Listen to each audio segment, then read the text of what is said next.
Sora. Roxas! What'd you do with Kairi?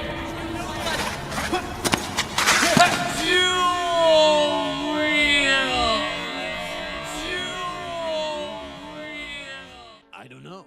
Brain Damage, the video game.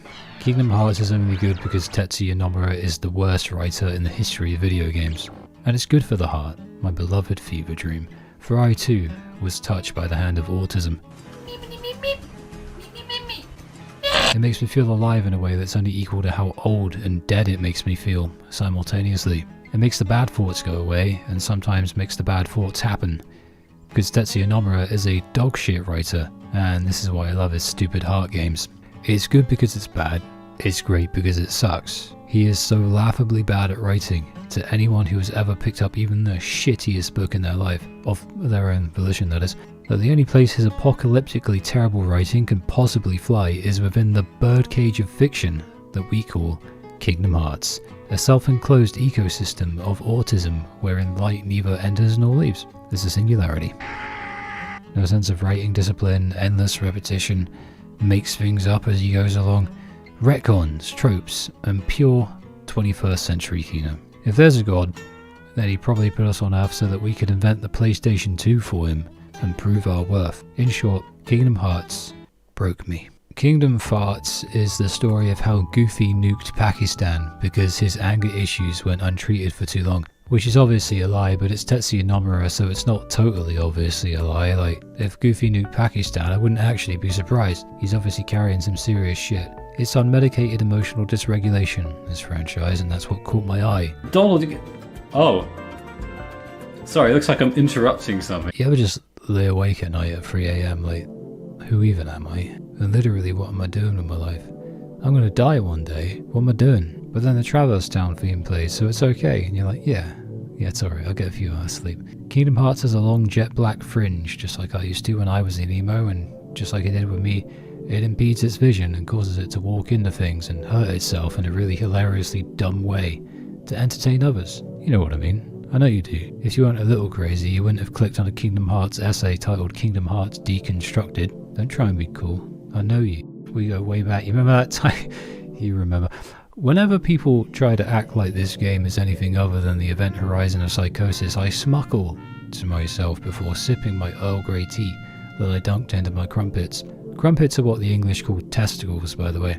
Yes, Kingdom Hearts is a testicle, and thank fuck for that. It sucks in all the right ways, and it fucks in all the right ways, and it's good in ways that make me feel young again, but also like an old bastard. Everything that should make me hate this game makes me love this game even more.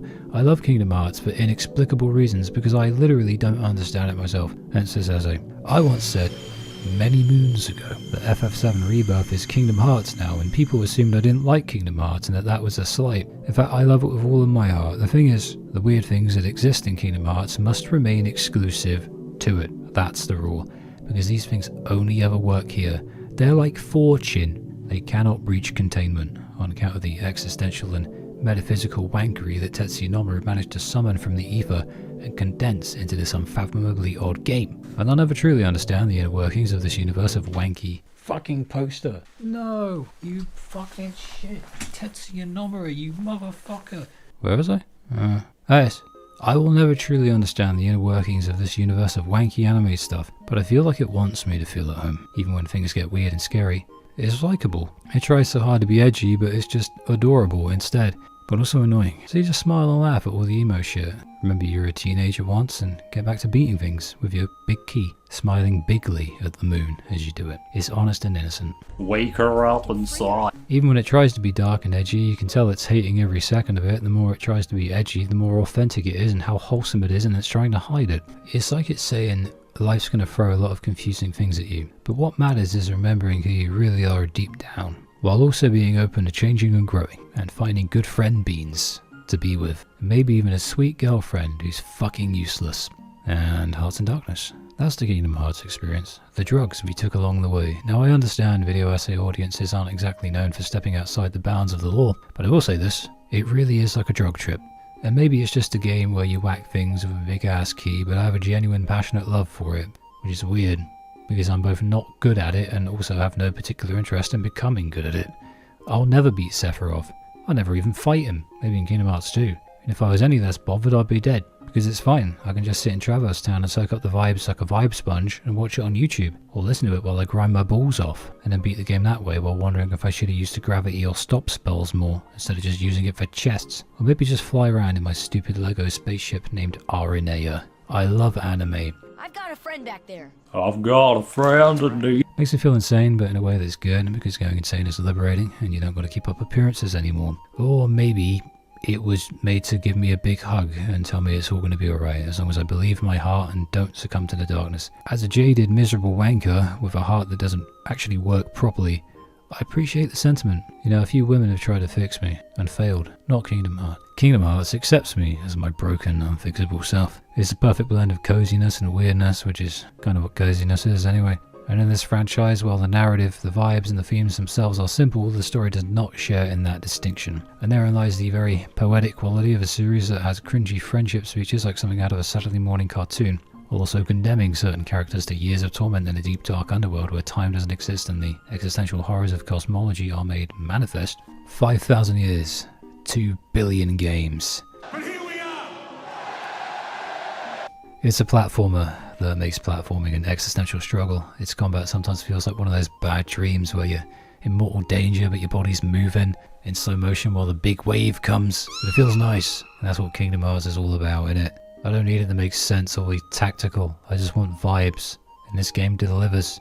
Vibe dispenser. What I do know is that thunder moves go on triangle because thunder is prickly and pointy like a triangle. And thus I want fire. Square is for arrow because...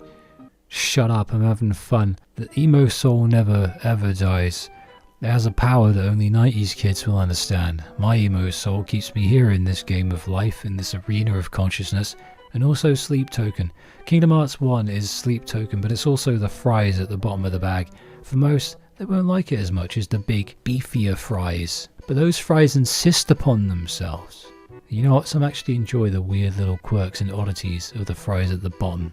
Ironically, I prefer the big beefy ones. Kingdom Hearts released in the Paleozoic era, and that's why it looks janky, but also has soul. This obviously is a HD remaster, but who really gives a shit? It released on a console called the PlayStation 2. It still holds the distinction of being the greatest invention in the history of humankind. The wheel, light bulb, fuck off, PlayStation 2. But this isn't the original, no, this is the upgraded version called Kingdom Hearts 1.5 Final Mix. I've never been good with recipes or cooking, but apparently that's what it's called. Because 2 is its own game, and Kingdom Hearts 1.5 Goofy's midlife crisis didn't appeal to the early 2000s audience, like it ironically most certainly would now that we've all grown up and see what the world is actually fucking like and given up on it.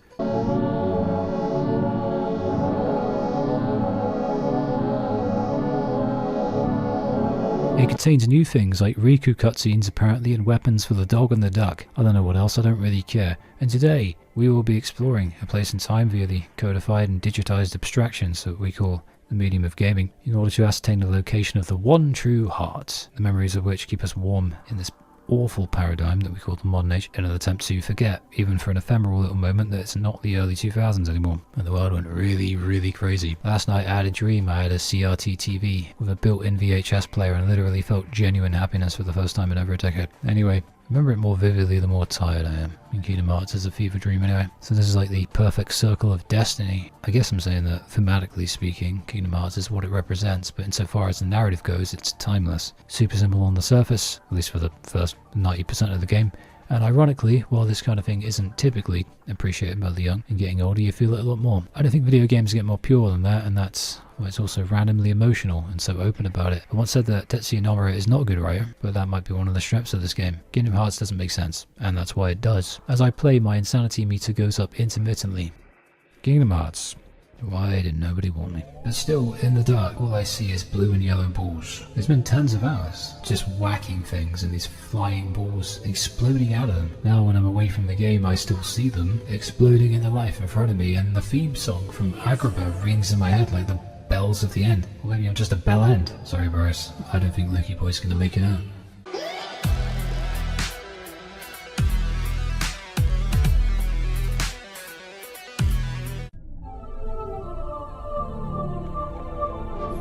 That's a pretty saucy looking wagon you got there, mister. I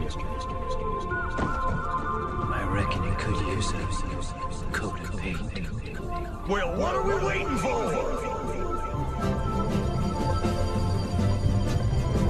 Gonna paint our wagon, gonna paint it good. We ain't bragging, we're gonna coat that wood. I swear so many of these sound effects are ripped straight out of Final Fantasy X. I like it. So this is a normal intro in the past. Sora's like, Riku, watch out for the wave. And Riku's like, I am the wave.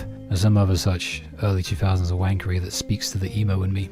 I don't know why simple and clean makes sense as a concept. Maybe it doesn't, but like, there's a lot of water and it's salt water, so obviously it's an allegory for Moby Dick, isn't it? Kingdom Hearts is the sad story of Sora, who must unfortunately grow up and also be consistently harassed by weirdo adults who should probably all be on a government watch list. So we're a floating sperm descending into the abyss with Dive into the Heart playing, or is it Destati? I don't know. Immediately, you can feel the game's intentions. It feels insanely magical, and I'm instantly hooked, like a salmon on a fishing rod embracing imminent death. Like, what the fuck is going on here, innit? And also glad that I was dropped here into this void and also on my head so that I can appreciate it with Disney princesses on the floor to step all over with my giant clown shoes. And then a choice of destiny. The sword increases melee, meaning your Keyblade bludgeoning abilities. The shield increases your boring wimpy defense stats, and the staff helps with magic, which sounds cool. This time I picked the staff because this essay is about the magic of the game by Magic Echo, who specializes in echoes of magic. I like to call this the digital apocalypse. We get some random philosophical questions now, and for a game that's kind of a kid's game, it's frighteningly metaphysical. We choose a fear of getting old, broadening our horizons, and friendship to begin our journey at midday, right after brunch, and tea and crumpets. With this weird choice thing, it seems like Nomura trying to look cool, but in an outstanding twist, there's actually methodology behind this lunchtime philosophy, because beginning your journey at midday means experience points go up normally, whereas the others include the ability to level up quicker before or after level 50, which is like the watershed moment. Weird, but a really cool idea for such an old game. It depends on the answers you give to free, arbitrary questions, so it's all muddied and wanky in how it's done, because Nomura is a character designer who never should do anything else in a game. So it's worth looking up. You could play the whole game thinking, why is leveling so slow? I swear it was faster last time. And it'd go ape shit the moment you hit level 50 and start wondering if you're going insane. Maybe this is like Nomura's master plan. Yeah. And then more killing, the little dark bug thingies and the princess void, but the architecture and art direction are sensational here. I like the way the steps look nice. After hitting the big guy enough times, who's apparently called Darkside. Wow, that's some legit real writing right there. Darkside. We're on a beach and the music is surprisingly happy suddenly. Kairi moans at us for sleeping. We tell her about the big black thingy. Riku's our big brother type friend who's taller and mogs us. Waka from Final Fantasy X. Shut out Waka from Final Fantasy X. Better dead than out of bed, brother. Tidus escaped Zanarkand and many other things that only make sense here. These guys aren't the same as from the Final Fantasy universe, like Aerith, Leon and Yuffie and the rest. They're just fan service, but I like them. Sora speaks of wanting to visit other worlds, and we're working on a raft to escape Destiny Island. Never mind our parents or literally anything else, right? Kingdom Hearts is a fever dream about how being a kid is fun, because fuck worldly obligations, basically. I like it. This, however, means gathering raft materials such as logs, cloth and a rope, and you can actually swim. Pooh fruit is like a love muffin, and apparently it intertwines destinies. It's important enough that it gets its own scene, and that's the intro. 3 midgets yearning for adventure, bored as hell despite living on a beautiful tropical island. And this is the Disney shit. Donald Duck, who has a very cute hat for a chronic smoker, Pluto the dog, Gooby, the possibly dog, and King Mickey, that's Mickey Mouse by the way, he needs our help. Kingdom Hearts is a crossover between Disney and a shit that Tetsuya Nomura took, so we get both, and we start in Destiny Islands, which is original, I think, probably. I'll be honest, I never gave a shit about the Disney stuff outside of Donnie and Gooflord. The Disney worlds are the vegetables, and the original stuff is the dessert. What would be the meat? Who knows? The game lets us name the boat, so we call it Aurelia, after Aurelia the Gwyn from Trails of Cold Steel. That was a mistake. We race Riku to decide naming rights and lose. But I can't be asked to do the race again, and I'm fairly certain you can still name the gummy ship yourself, and this is unrelated to that. So we'll have him name the shitty little raft. I kind of regret not calling it Aranea anyway, and Riku wants to go with Highwind, so it's a middle ground. We have to get more crap, so we don't starve in our raft, so it's like Castaway but without Wilson, and then this nice cutscene with Sora carving a thingy because Kairi's his sweet biddy. But then this creepy burlap sack wanker shows up and he's He's all about the darkness and the connected worlds and shit. What a dickhead. What a fucking bellend this guy is, eh? Leave Sora alone, he's just a kid. Yeah, this opening section is kind of wanky, to be franky. You gotta find a bunch of shit in a fetch questy kind of way, and it's weirdly obtuse and difficult to find someone without like a guide or something, which I imagine was normal back when this game came out in 1852, but it ain't super hard. It just kind of stifles the pacing from the get-go, especially with the platforming, making Sora feel like an airborne tractor, a sky tractor. Riku, meanwhile, doesn't wait for us. He knows he's the third wheel, freeze the crowd,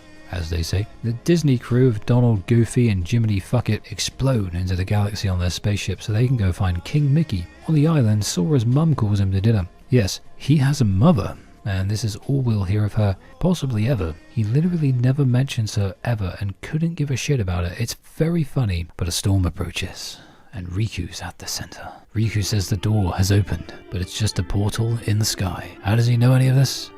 Well, he talks of darkness. Is this covered in Destiny Island's elementary school? Anyway, Riku gets swept up in darkness stuff, so bye, I guess. And we get a Keyblade, so we're not useless anymore. And yeah, that's the intro. I don't know, man. Don't even ask me.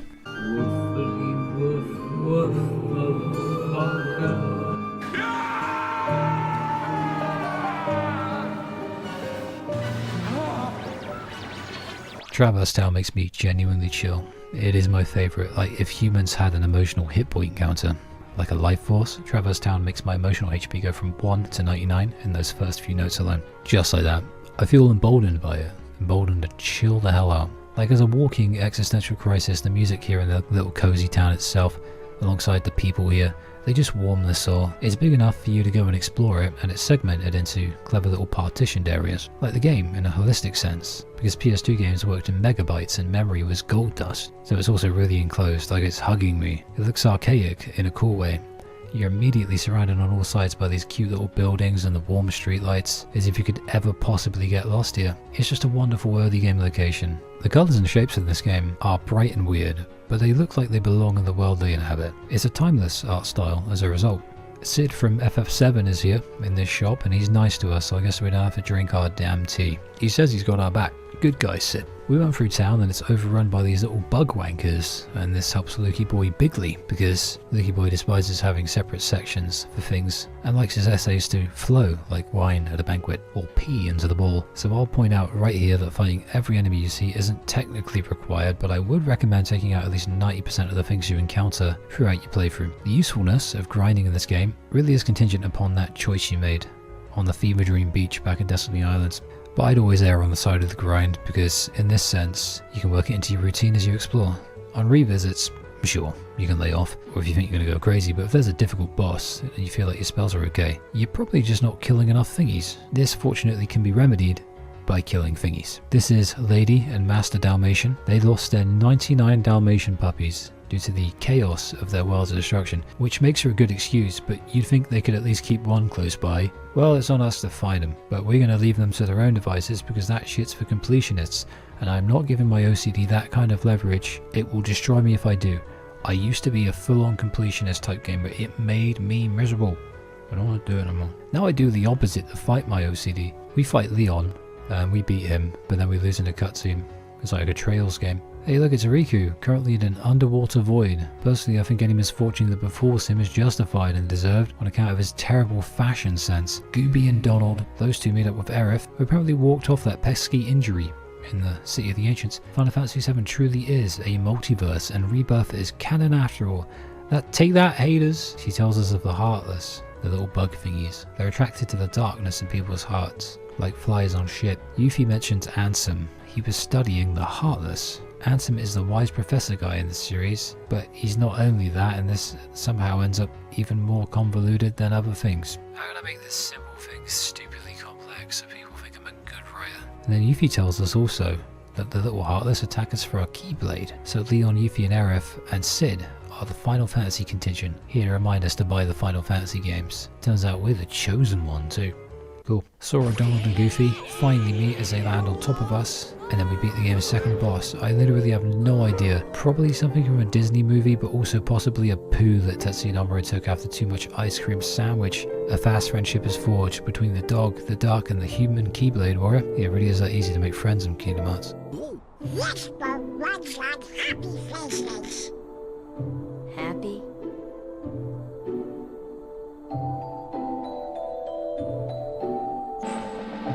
Cheese.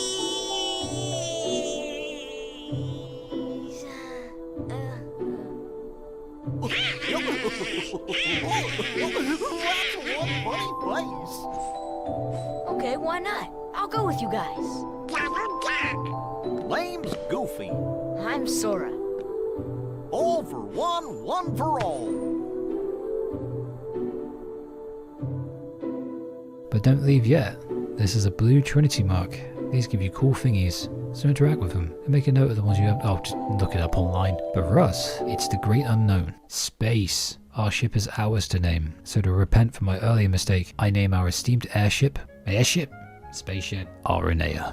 We will, I assure you, find a way to name something Lightning or Claire Farron or something similar by the time I'm done with Kingdom Hearts 3 in 2082. So, you can customize how your gummy ship looks and behaves, meaning you can make it hilariously ugly or nice, and the menu isn't exactly intuitive, but whatever in it. You'll find items ending in G, which means it's for the gummy ship, G for gummy. And you can improve it over time, which is important because the first time you travel to a new world, you have to do a Space Invaders thingy and get it yourself, and it's surprisingly fun. Kingdom Hearts is more dynamic than I gave it credit for. You can do these loads of times, get cool items and aim for a high score. I'm in this awkward position where I only watched a few typically Disney movies as a kid, so most of them are worlds I know barely anything about, I'll be honest. But Wonderland is simple enough. This is where Alice lives. Everything here is a puzzle, shrunken, enlarged, or otherwise wanky. It really is a rabbit hole. After conversing with a sleepy door handle, we endeavour to miniaturize ourselves by drinking a mystery drink, the contents of which are a mystery to us. Not a good lesson for life. Typically, if you want to avoid getting hurt, you don't want to drink drinks unless you know exactly what's in them. But most people don't even look at the labels for what they eat or drink. So, why do I moan so much?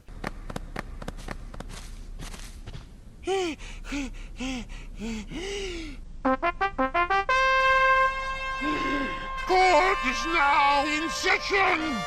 I'm on trial, but why? Her Majesty the Queen of Hearts presiding. Session! Alice is in court. Alice, you stand accused of mogging this miserable bitch. How do you plead? I plead guilty, bitch. Meanie McFuckface even tries to have her decapitated, but we rock up and save the day, pledging to save this sweet Princess Biddy of this wanky world. I don't know the antagonist's name. Queen of Hearts. There you go. It's not on the script, but I remember it's Queen of Hearts. Well, either way, we're going to show her the wonders of LooksMaxxing so she can... Yeah, it's over for her. Sorry, lady. The wall defeats them all, even if you do miniaturize it. So it's a stroll around the puzzly-wuzzly wanker of a level called Wonderland, and in terms of its layout, it is not my favourite, but it is a trip. I do like how it looks, and I do love a good trip. The Cheshire Cat says to find 4 pieces of evidence to help Alice avoid the Marie Antoinette treatment. The sentient flowers help with this because if you give them things, they'll spit out something back for you, but one only gives MP for an ether, which is stupid, and another gives you health for a potion. There's another that's hungry for an ether, but I guess we'll never know what it was hiding in its stomach. The important one turns you bigly. Apparently, you have to present the evidence to the card men, not the Queen of Getting Mogged or Alice herself. Thanks for letting me know that, game. Did you ever try Angel Delight? It's like that dessert soup thingy. It was alright, kind of sickly. These text boxes... Fucking poster, don't you dare. These text boxes look like Angel Delight, and for an ephemeral moment, I could taste them. I can actually taste the text box. It was sugary. Anyway, the meanie ain't impressed, so we gotta pick a box. A heart disappears anyway, no matter which one you do. I looked it up, wasn't gonna waste my bloody time with it. After destroying a tower as the mean queen bitch tries to kill us, we do some more wanky puzzle stuff and use a guide via the uppercase I internet that informs us that we have to return to the bizarre room because I'm not running back and forth for an hour while I try to stay awake as insomnia's death grip tightens on me. I'm looking it up online. I'm looking up the walkthrough. The boss of this level is a praying mantis that took too much LSD, and he takes ages to beat, and surprisingly, Alice has disappeared, and that's Wonderland. For now. We'll be back later to get chests that we couldn't get before, and the worlds will work like this throughout the game. Kinda weird, kinda weirdly paced, kinda difficult to know how well you did, or if you even really did anything at all. It's like life, but then the princess is all irrelevant later. Also, this music gets stuck in your head. Olympus Pimpus is one of my favourite levels because I love the Roman aesthetic. The music makes me feel like the Kingdom Hearts champion of the world. despite being monumentally shite at the game. And most importantly, there's barely any exploring, meaning there's no stupid "where the hell do I go now? These markers make no fucking sense" kind of moments, you know? Which is a wonderful respite. It's mainly just wanking things for my precious trusty key. The music here makes me feel younger than I've ever felt before, and also older. This is a recurring theme, is it not? This is the power of the PlayStation 2. There are indiscernible magical elements in these games that cannot be deciphered by human minds or coding. Metaphysical mysteries, I'll call them. Maybe one day we'll understand, but until then, Tournament Arc. Yes, relive the brutality of the Roman Empire, but without the blood and misery. This Vindaloo Pooh laughs at the prospect of us calling ourselves heroes, even though he's about as heroic as a pickle jar, and probably couldn't even open one. So we gotta prove our worth in blood and sand, meaning beat up some barrels with a giant key. It's not terribly easy, you know. On the second stage, he hides some of them behind the walls. Cheeky fucker. But this is heroing, killing barrels. Ravona Frixor would be mortified. Didn't work though. We do get this thunder spell though. Put it on triangle. Triangle is prickly. That's the rules. Hades is a bad guy, but I like him because he's funny. Though he could probably use a little more vitamin D with his skin colour. He could probably convince me to destroy the light for the darkness, to be honest. I think I'd be on the side of the darkness because I don't like going out during the day, because people can see my face. He gives us a pass and we're in the tournament. No, not the Barrel Bonanza, but the Boogaloo Brawl against waves of Heartless and eventually Cloud Strife. And unless you're on easy mode, this might be where you go, shit, I better level up. Yeah, Cloud exists in Kingdom Hearts. He's kind of boring in this game. Not much to him. This place will give you non-story cups as the game advances too. So if you're a masochist, then come back and fight people like Sephiroth and the Cookie Monster. We are not doing that today. Essays take many moons to create. I construct them in the deepest, darkest recesses of the night under candlelight, and I don't have an excuse other than it takes hours. Also, since we're equipping stuff though, look at this UI. Blocky, janky, wanky, early 2000s perfection. Nowadays everything looks so dumbed down and pristine. Overly so. Sterile. It's like alcoholic hand gel. Not like simple and clean, more unnaturally clean. Weird and boring, and it's usually borderline unreadable too, because it's so bloody tiny, the modern stuff. Not Kingdom Farts. Kingdom Farts makes everything pop and stand out wonderfully. Doesn't even look tacky, since it's consistent with how vibrant and dangerously cozy all of the other things are in the aesthetic of the game. It's good shit, it's a good UI. Not enough people appreciate UIs unless they're playing Persona 5. Hercules, the manliest man to ever show a bit of a leg. We help him to keep Cerberus at bay and now we're hero friends? Well, junior heroes. Maybe if you do like the optional cups and find the keyhole to the world, you become proper heroes. I'm sure they'll let me know in the sequel what I was supposed to have done in the canon. Okay. Can't do it. I can't take this shit before, man. All I wanted to do was, like, I was fucking lonely. I wanted to just fucking stream and have a good time, have a good game. My God, these drugs are working! It's time to be mean. Kingdom Hearts has a problem this entire playthrough, but only now will I bring it into the light, kicking and screaming. The Bhed. Damn plastic grease. Markers. Yes, markers. Deep Jungle is a tangly mess with no sense of level design or cohesion. How the fuck did anybody think this jungly-wungly fucking fuckbag of a level deserved the green light? This isn't some old game has old problems thing, so don't you dare try that one on me. People tried that with FF7. That's right, Final Fantasy 7, about 5 years older than this one. They said I was judging it by modern standards. I'm not judging it by modern standards, I'm judging it by good game standards. I'm 83 years old, I know my games. Here's the thing, with no map and no visual tell for objectives, the player is left to their own devices to ascertain how to proceed with the main scenario. And this isn't actually a problem on its own. Gamers don't need their hands held all the time, and modern gaming has shown us just how bad this can be when you appeal to these kind of people. In fact, the sequel to Kingdom Hearts has that yellow paint, Final Fantasy VII Rebirth. But still, if you're going to do it this way, make it make sense, make it logical. Tetsuya Nomura is a character designer, and Japanese game development is a weird thing wherein you can ascend to a director's job based on how long you've been with a company, I guess. I get it, but you can give the player a visual cue, an audio cue, either via a cutscene or placement in the level during gameplay. Maybe the camera is panned a certain way and it helps you to see something. At one point you gotta enter a place, leave it, and then it triggers a cutscene. It's all arbitrary and there's no rhyme or reason to it. I can stand the combat being finicky, I can stand the platforming being sticky, but this level design is the apex of bullshit, especially with a level as esoteric and interconnected as Deep Jungle. Deep Jungle in a nutsack is a wanky nexus of many small areas connected in such a way that it feels like a maze, and not in a way that makes sense. and it employs verticality. Platforming is necessary in Kingdom Hearts on account of the stubbornly fun verticality of the game. But that doesn't mean it's done goodly. Bigly platforming is a neologism I pulled out of my ass for this game, and this game alone. It's not great, and maybe it's not even good. Okay, it's definitely not good, and very possibly quite shit indeed. But with how bigly it's done, you can and will get used to it, even if it pinches your arsehole a little. You'll learn very quickly how unfair it can be, and how sometimes it has a mind of its own and decides it hates you for no discernible reason. And over time, you will adapt to this wanky void and place your equilibrium within it, attaining the enlightenment required to fall off of things just a little less in a Kingdom Hearts game. To aid you in this existential endeavour, you'll get skills. There's a bigger and better jump, loads of combat skills, and even the ability to glide, which is kind of like flying but badly if you compare it to a bird. That said, this is improved upon as the series continues, the markers and the platforming, so we just got to get through it now like it's the broccoli, so we can get to the cottage pie that is Kingdom Hearts 2 and Birth by Sleep. That said, at this point in the playthrough I realised it was my great filter, and I had to power through. That's what they say to do in every anime and JRPG. Show resolve and use the power of friendship to defeat Tetsuya Nomura. So I put on Deftones and sunk into a trance. It got kind of depressing at times, and at one point I slipped into a daydream where Tarzan was arrested by the FBI. And then Goofy turned into a helicopter and Donald was the ocean. I'm not kidding. Goofy was a helicopter, Donald was the ocean. When the helicopter crashed into the sea, I felt this weird sense of peace. I was like, they'll be together forever, for eternity. So anyway, this is the one with Tarzan and Jane and that weirdo with the gun. A kitty cat attacks us and Tarzan saves us very much. He doesn't speak much about dialect, but friendship is the only language in this game. The dude with the gun is trying to hunt the gorillas, so we beat the piss out of him after chasing him all around the level. That's it. Simple and clean. Tarzan, touch last little boy who came here. Tarzan on list.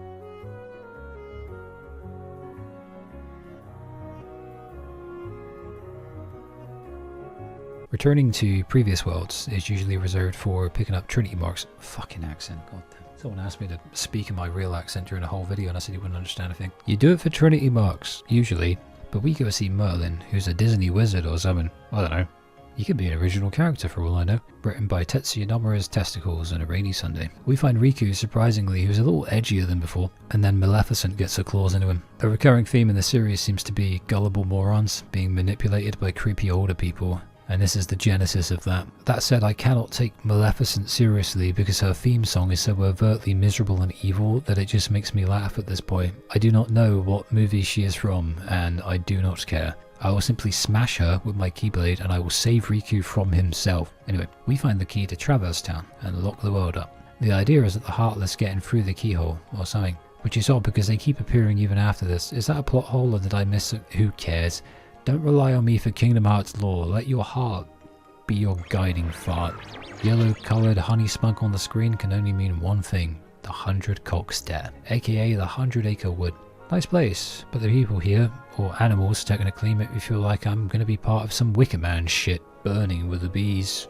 Winnie the Pooh is a fucking downer. I've had friends like Pooh, and with a name that's literally just Pooh, you can bet he'll be a miserable shite. He's lazy, he's boring, he sits around and does fuck all. You want some honey? Pop down Tesco, you lazy fucking twat. But the minigames here are fun, and optional, fortunately. Also, I love being balanced and fair. So to give the game credit where it's due, the pacing is much better now. After the slog of Deep Jungle, things are really picking up. The story is finally happening again and the minigames are a great little extra as side content. Good stuff, Nomura. Have this sacred W. You've earned it. The bustling city of Agrabah is full of people inside their homes, apparently. Yes, of all the levels, the lack of NPCs is funniest here. Mind you, of all the games, Birth by Sleep, I remember that. I can't wait to get the Birth by Sleep. They don't even bother. I prefer it, to be honest. That's the glory of the PS2. They didn't bother with all that realism bollocks. It's a game. Who gives a shit? After playing this level for too long, the music got stuck in my head though, in the middle of the night, again, and I nearly had a psychotic break. It's Agrabah. Welcome. It is nice how, even though the Disney stuff is its own IP, they do still create unique scenarios for the story here. It's not just movie plus Sora and the gang. This way you can't predict anything ahead of time, except Hearts and Darkness. Speaking of which, to fight darkness with our heart powers, we need combat mechanics. What a segue. Combat in Kingdom Hearts is weird, so it fits.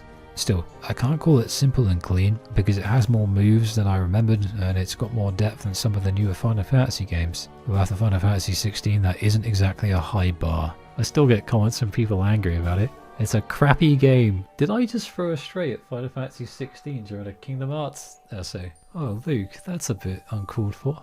Sneedmore. It can still be reduced to smashing things with a giant key though, which looks aesthetically awful. It feels clunky and stilted, and yet somehow it's still satisfying. I don't know, man. Maybe it's the sound effects. Maybe it's the glowy stuff that happens when you parry something and the way it goes phew. But there's something here, man. I can feel it down in my plums. It's either simple or complex, depending on what mood you're in, and that changes very often in my case, so I guess that's just kind of serviceable in it. It seems to place an emphasis on timing, as well as looking at each battle individually and uniquely, contingent upon the kind of enemies Tetsuya Nomura throws at you. I found that the spells are actually really fun, though, and the unlockable moves that you get for leveling up really do keep things fresh and fun for a system that feels like it has no business being this fun.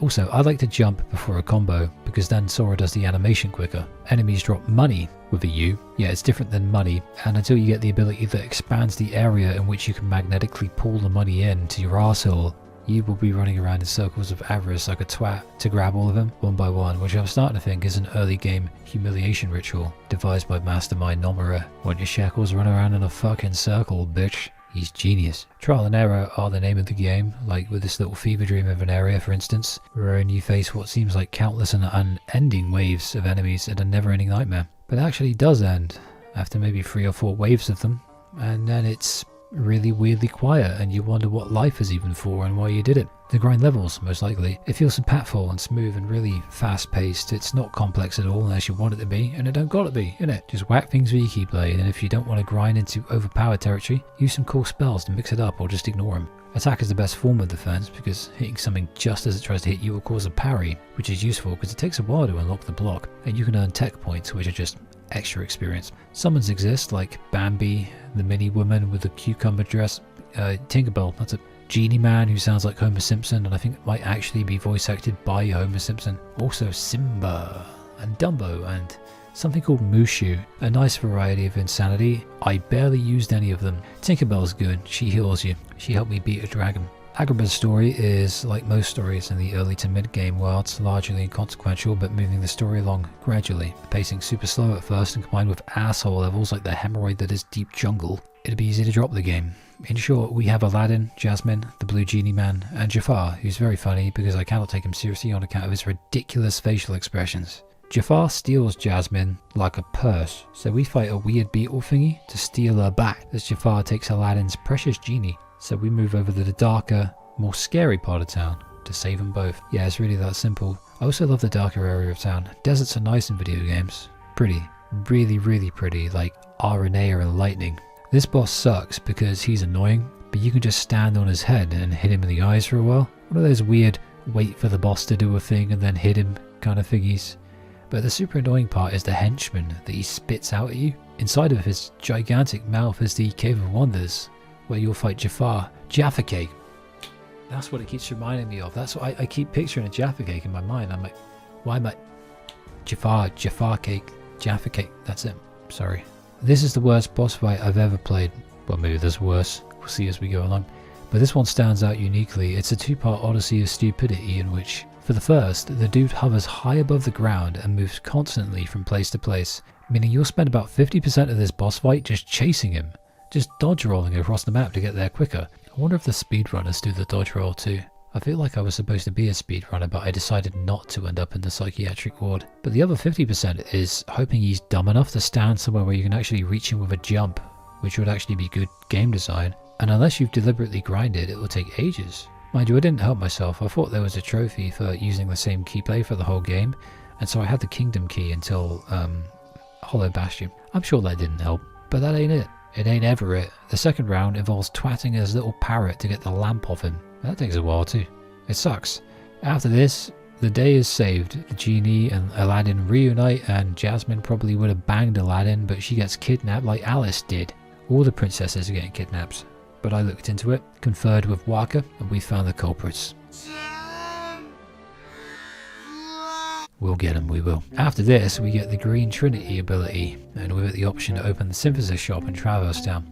And yes, the music did get stuck in my head again from Agrabah. It drove me crazy because I was really tired that day and I was drifting off to sleep as I played. Well, that's most days, but I was drifting off, possibly into the afterlife actually. Felt like sleep was trying to take me for an eternity. Something about this area gets lodged into my neocortex, you know, I'm not kidding. I never joked in my life. I hate this area and it makes me feel literally psychotic. This enclosed little town with nothing but spiders and little heartless henchmen. Got this weird dude who kidnaps women and genies. The red bird feels like hell. I love the desert, but fucking hell, man. Puts me at variance with my mind, you know? Especially on a Monday. Never play Agrabah on a Monday. It's bad for your mental health.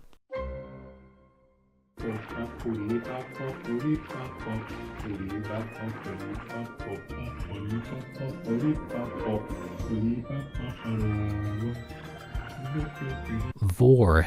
Yes, this whale swallowing you into his belly is the precursor to an optional level called Monstro. You're running around in his insides. How romantic.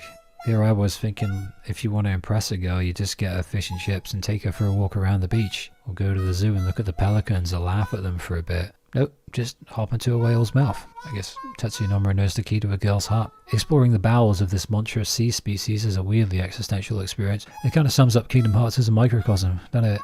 Seems like it shouldn't be happening, and it goes against everything you thought was normal about how the world works.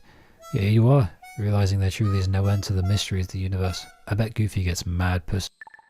Story's kinda mid. We meet up with Riku, who's still being an emo bellend. We chase after literally Pinocchio. Pinocchio's in this game, and we gain the high jump ability, which makes this level worth it. Riku finds Kairi, but she be sleeping in some sort of anime coma. Maleficent grants Riku dark green energy powers to control the Heartless, and Riku is truly a dark boy now. And then the whale spits us back.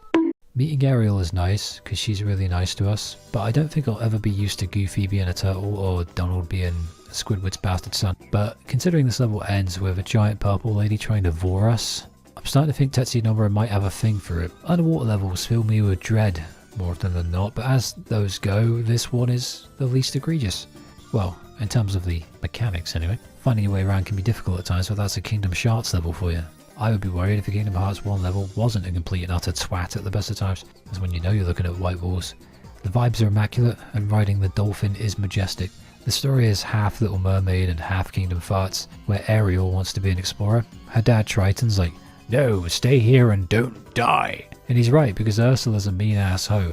So we face off with her in a typical Kingdom Hearts puzzly boss fight, and then a second one, where she inhales pure helium. And this boss fight is a slog, it takes forever. It's cheap with the desperation moves. I hated every second of it. Use Aero a lot for defensive purposes, and know that when she gets to her third and final health bar, she will get super cheap and just spam her desperation moves, just the big moves. A lot of bosses do this, the boss design in this game is ass. That said, after we beat her, Triton's all, "Well, Ariel, my dear, maybe I was a little blah blah blah," and Ariel's all happy now, so we're off, we've saved the day. Once again, we rock up, beat someone evil with a key, save the day, make good friends, make some beans, leave as heroes. Junior heroes. Let's not get too carried away. One day. Traverse Town may be my favourite world, but Halloween Town is my favourite Disney world. Which is weird, usually I don't give a shit about Halloween. I'm always surprised every year when October 31st rolls around and people still bother to dress up like dickheads. And I remember how lucky I am to live in a hard to find place, so I don't got to deal with midgets demanding food from me. But this level demands only my attention, and it gets it. It's a very cozy level, and I think maybe dark gothic stuff and everything adjacent to it is slowly growing on me. Everything except goth chicks, apparently.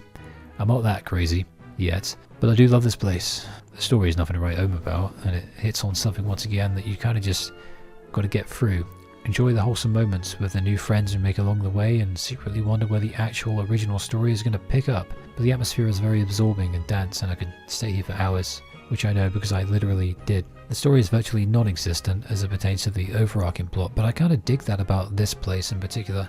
You know, in a game where every world is its own thing, this place feels really like its own world. The level design isn't drowning in unnecessary complexifications, it makes sense and it feels nice. Halloween Town, where everything is built to scare you, is the least scary place in the whole game. The change of costume speaks to the charm of the game too. Like, sometimes I wonder, why the hell do I forgive this game for so much? And then Halloween Town happens and I'm like, oh yeah, I get it. Right. Neverland is mainly a ship, but eventually you do go out and get to fly around a bit, and this is where I realised something very important about Tetsuya Nomura. The dude is not a good writer of stories, and his games are very rough around the edges, but one thing he can do very well, and this extends to both Disney levels and the original ones, is build a level while probably not making much sense and being quite annoying from a logistical perspective. That is lovely. That's still very nice to look at and exist in. The worlds reward you for looking around and exploring, and not just with chests and enemies and whatever other JRPG bollocks we're all used to, but with moments of magic, flying around this bare bones map. But in the evening, with a big ass clock and the lovely mixture of cooler and warmer colours, like that lucid dream I had a few times where I was flying around my own town. It feels magical, and I think this is the genuine biggest appeal of the series, certainly for me. I'm sure for most it's a case of nostalgia due to playing it decades ago, mixed with genuine appreciation that could only be gained as a result of that. But the commitment to atmosphere is what makes all of the other issues just melt away for me in those intermittent little moments and make me forgive these things. I didn't get the silly Kingdom Hearts game because I hate these things about it that are stupid. I brought it because that sounded like a fun time. Beyond all of the analysis and critique and whatever else, Kingdom Hearts is just a cute, warm and fun game, where exploring makes you feel a bit like a kid again, where you can get legitimately swept up in the moment. Kingdom Hearts has this special ability to capture that childlike wonder that you thought might be dead forever, but was actually just sleeping. Story actually happens here that isn't self-contained. Riku found Kairi and dropped us into a trapdoor, which is very funny, and we acquire the help of literally Peter Pan to help us navigate the ship back up to her, wherein Sora faces a shadowy version of himself that Riku made. Riku is indeed a main antagonist for real now, and it's very funny. The wave has gone too far. It starts out fair enough, and it's a great chance to practice your dodging and parrying by fighting another version of yourself, but after a while, as is the case in much of these boss battles, you can only hit one combo at a time before he sinks into the ground and escapes. He also multiplies into 3 versions of himself, and it takes player agency away, making it feel like a sequence of set pieces in lieu of actually being one free-flowing encounter. Every boss fight in this game feels this way, except for maybe 1 or 2, and I don't much enjoy them at all. If it was just me being bad at the game, then it'd actually be a lot easier because it'd be fixable, or I could just grind for an hour. But yeah, whenever action-based combat feels stilted like this, it feels like an ATB or turn-based fever dream that forgot it's supposed to be action combat, and every boss battle feels twice as long as it needs to be. Not a fan. Riku ran off to Hollow Bastion, but Captain Hook stole Tinkerbell and put her in the cum jar, so we kick the crap out of him and free him. After this we get to fly all over the world. After leaving, we also gain the glide ability, so if there's a chest you couldn't get before, hey ho. Kairi's grandma appears through a flashback and says that believing in the light will defeat the darkness, or some other Saturday morning cartoon shit, and I love it to bits. Unlike a lot of other Kingdom Hearts lore, it's impossible to misinterpret. Light and darkness, easy stuff. Take care of her. Blue steel. Beautifully unique, original world here with Hollow Bastion. Another example of how the first Kingdom Hearts game had no sense of world traversal, but made it look really ridiculously cool. Very vertical, but you'll be exploring it a lot anyway, and you can glide now. It's worth exploring, just for the gorgeously ominous ambience of the place, but you will probably get annoyed with it. It's got a hard to find your way around. Not like Deep Jungle though. There can't be 2 Keyblade Masters. Yeah, that ages well. It's not a retcon though. Tetsuya Nomura just hasn't revealed the super duper wanky anime plan yet. The magic plotline. Give it time, be patient. So Riku's heel turn is complete and he's using darkness to save Kairi. But Sora's light boy. However, Donald and Goofy go with Riku, which is really bad writing considering in Traverse Town about 2 minutes prior to this scene, we're all fighting some spaceships. Goofy talked about how it would all be fine as long as we stick together. So yeah, no way around it. Thanks to Goofy though, they'll come back to us before the Riku fight, but yeah, not the best sense of timing for Master Plan Nomura over here. Chaos control! But we have Beast, he's our friend now. We need him too, because Riku stole our Keyblade and now we just have a wooden sword. The enemies here are bastards, some of the bosses, but there's enough to grind like a madman, so grind away unless you're better at the game than I am, which you almost certainly are. But this is where the story finally becomes self-contained and moves forward towards its wanky ending. Riku tries to literally kill us, and he has this wanky new outfit that looks like a terrible skin condition because literally who even designed that thing? But Goofy saves us and it's a Riku fight 1, the easier one. Then Sora says the line. I don't need a weapon. My friends are my power.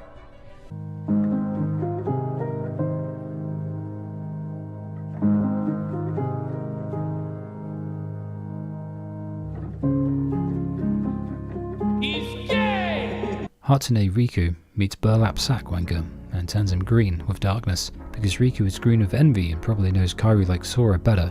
So I guess the plot of Kingdom Hearts 1 is that Riku realizes he's the third wheel, he's the cuck, and then he grouped with 2 dudes and a chick is a disaster waiting to happen. Unless we're all like gay or something. And then we fight Maleficent, but she ain't actually dead. It's like a Trails game, innit? No, she turns into a fucking dragon We got a killer again with all 2 billion health bars. And now we go off the rails. Kairi's in this heart coma because she lost her heart. Now in Kingdom Hearts, a heart isn't like a literal heart, but it does have like a physical form that comes out and glows, so it's not purely metaphysical. And I give up. Riku's been possessed, Kairi's a princess of heart, which I guess is important because it sounds like a cool thing to be for a girl. And also Kairi's heart is inside Sora, meaning Kairi is literally inside of him, and the dude inside Riku is Ansem, Seeker of Darkness. Lots of people inside of other people. Right, you got that written down. Fantastic. Riku fight 2? Not so fantastic. This level is such a skill check, it's unreal. But it's all bullshit. As usual, the first half of the fight is fair, but then he just starts spamming this super powerful move where he darts around the place like a pinball. He just spams it again and again and again. It's cheap, but that's Kingdom Hearts 1 bosses for you. Cheap. Sora does a thing with a Keyblade and the hearts of the princesses go back into their GI tract. I don't know. Kairi wakes up. Sora then glows with literally who knows. Sora disappears, and that's how it goes. And then it's Ansem again, possessing Riku as Riku resists. I do not know how much of Riku's shitty shenanigans were actually him, and where Riku ends and Ansem begins. I also do not care, for it does not matter. And then Sora turns into a Heartless. This part is very fun. That the limbic system is older than the cortex, and roughly speaking, the limbic system is concerned with emotions, and the cortex is concerned with images and thoughts. But then Sora and Kairi reunite in a triumphant moment that's only interrupted by you trying to figure out what the hell is even happening. The music swells, the two have reuniting moments, and after 20 hours of sleep, Kairi has rejoined the land of the living. We ask the FF crew for advice, and they say Riku's Keyblade was born of the captured princess's hearts, and I'm like, okay. That's right. I'll make a note. Maybe it'll come up again in Kingdom Hearts 7, when I'm 112 years old. They'd eat your ship up. Well, let's poison it. Let's poison the shit. Give me the poison gummy. Give me the cyanide G. We piss off back to Bastion, run all the way back up, and be sure to speak to Belle in the library, who gives you Divine Rose, which is OP as hell. With this, the Behemoth fight will be much easier, and everything in the library will give you Curaga. Or is it Curaga? Nobody literally knows. Which is a super healing spell. But you gotta speak to her 3 times. Yep, that might be the most old-ass JRPG-ism I can think of. Speak to a person multiple times. Find them in a place that you would have no way of knowing that they would be there, other than to look up a guide or just go around everywhere for literally no reason. It was never a good thing. People just pretend that even the bad parts of old things are good because the good parts left such an impression that they forget about these bad things, or just act like they weren't shit. Earlier on, I joked that Kingdom Hearts broke me, but this level very possibly nearly did. It's a nice looking level, but my god, is Kingdom Hearts 1 a bastard? This level was so mean. Why are you so mean to me? I started getting after images again, my muscles started to spasm. I started to wonder if the two were connected. It was bedtime. I heard a fire alarm that may or may not have been real, deep in the distance. Like when I got high in my early 20s, played Call of Duty Black Ops 1 and did the zombies minigame all night. Then for the entirety of the next morning and afternoon, I can literally hear the zombies clawing through my walls in my flat, and I thought, I left the bloody game on. I thought I paused it. Then I realised I had actually paused it. I could feel the joy being siphoned from me like a depressive episode, but it was weirdly exciting. Thankfully we're free now to go insane again with the final level, the end of the world. Name checks out, end of the world. On the way there it dawns on me that I never did a single upgrade in my gummy ship Aranea, because she's perfect already. Aranea would have been called Highwind, and I think that this is a perfect coincidence. Finally we get her DLC. She sailed the galaxy with me and never broke down, and I only blew her up once. We've travelled the galaxy together, Aranea and I. The end of the world? No, I'm not sure which one they mean. Let's not dwell on it, it hurts my soul. It's a gauntlet of gauntlets. We go through all the worlds we visited in a truncated fashion, which is kind of a trope, but it's kind of cool. We beat up Heartless, and it's a slog, but we're nearly there, to Kingdom Hearts 2, a game that's fair, and likes me more than this one does. We must eat the broccoli, and then the chocolate gatto awaits us. That's how it goes. But before that, there exists now a combination of 3 words that, when used together, infuse me with a sense of dread. The Green Room. Whatever would have been fair to do here was killed and thrown in the bin, and replaced with so many waves of enemies that I'll never endeavour to actually count them. This room is evil, and it wants me dead. It wants you dead. Everybody. Everyone. Ansem says things are tied to darkness and soon to be eclipsed, and that sounds bad, if you ask me. And then he says we understand so little, but we're like 12 years old or some shit, so I don't think he's angry at the right person. Also, it looks like Ansem is burlap sack wanker. But then again, I can't even be sure of that. One who knows nothing can understand nothing, he says. But I understand that he's a wanker, so we need to beat him up, because he's a fake Riku, and the real Riku, while annoying and edgy, is still our bro. Ansem gives a boring monologue about darkness being cool, but his hair is grey, so I don't think darkness is good for you. Like, his skin is immaculate though, so maybe he's right. Hard to say. Decisions. What would we do if plopped into the world of Kingdom Hearts? Like shards. Become a light beam? Or a dark egg? That's right. So it's final boss time, Ansem, Seeker of Handsome. He is difficult to beat, but at this point, if you made it to him with your mind in less than 1,000,000 pieces, then I believe in your resolve to see this through to the end. But one more JRPG-ism awaits. The final boss with multiple phases. And we fight him in an endless abyss, which is like a phase space of darknessy stuff, which is another JRPG trope. His final form is very scary and I don't like him very much. Also, just fuck this entire boss battle. 11 stages. I counted 11 phases to this boss fight. 11. So the big ending. Sora says, Kingdom Hearts is a light. And I guess it is, because the door opens and Ansem's like destroyed by the light. Shit, all this time we could have chucked a light bulb at him. Things are looking bad. And this door is the door to darkness. And if that gets through, all the light bulbs in the world, mate, ain't happening. But it has to be sealed from both sides. Fortunately, Riku is already fucked and has been in the darkness for a while now because he was an idiot, so he can seal it from the darkness side. And King Mickey appears. Yeah, Mickey Mouse, finally, to help him seal it while we do our obligations from the light side. With a final FMV type thingy, Sora and Kairi are separated because, look, I don't know, I guess it's a rule that Nomura shat out with his morning toast. I can't show you the FMV anyway, Square Enix will copyright strike me. I could slow it down and add some artistic transition-y stuff that I usually do, but even then I can't be sure. They've got eagle eyes. You know how many times I rendered my 4-hour Lightning Returns video? 8 times. Now that broke me. But the idea is, Sora helped save the world from darkness with his friend Beans and got separated from Kairi as a result. Which sucks, but it sets up the next game nicely. Well, the next numbered game. They were separated, reunited, and now we go again. And honestly, this pattern just keeps repeating for 20 years. Kingdom Hearts, baby. Also, there are loads of secret endings in this series, and they usually have really dramatic music, and people in like black jackets and hoods just fighting each other in the darkness and on buildings, only to randomly show Donald and the Goober and then just ruin the mood. Then words turn up on the screen and that's what you spent 100 hours going insane for. Kingdom Hearts. I still see the blue and yellow balls. The money balls when I close my eyes. They explode. It happened this morning. The moment I woke up and I said, oh for fuck's sake already? Really? I really did. But now it is done, and I can rest my neocortex. So, was it worth it? A metaphysical question? Well, the answer is very simple. I have no fucking idea. Well, it might make you feel warm and fuzzy, and it might shoot you dead, but that's the Kingdom Hearts experience. This game is really rough around the edges, but it at least has that edge to begin with, so I forgive it. At least now that I'm free of it, possibly forever. I will very probably die without ever having played this game again, and that ain't the worst thing in the world to me. As a dude perpetually riding the liminal line between functional and full-on weirdo, I looked at the writing in this series and thought it was some dude trying to be edgy and poetic, and that the more juvenile elements of the series made it hit less of a mark. Turns out the issue is me. A lot of this is deep, profound, edgy and poetic, reason being, sometimes the most simple and honest things you could possibly say end up being the most profound. Still, Nomura can't write and it's all accidental. My favourite is Goofy. He always gives sage advice and keeps everyone's spirits up. My favourite world is Traverse Town, my favourite Disney world is Halloween Town, and my favourite thing ever is sleep. And toast. Goofy's great, even if he is carrying the weight of the world on his shoulders. Emo soul. That's what I see reflected back at me with Kingdom Hearts, in some ways unfathomably and unjustifiably convoluted, and in others, hilariously simple and inexorably honest. Earnest, even. Maybe that's why the word heart is thrown around so much that it loses nearly all of its meaning. But somehow, it didn't lose all of its meaning.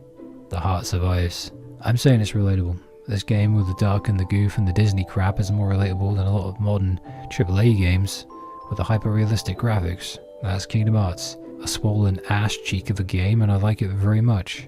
Try not to die, and let your heart be your guiding fart. Sora,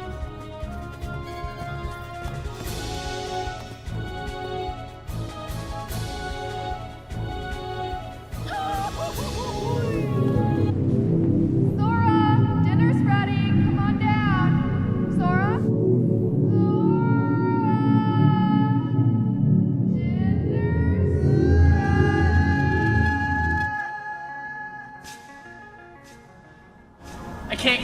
part of me. You're part of me. You're a fool, Sora.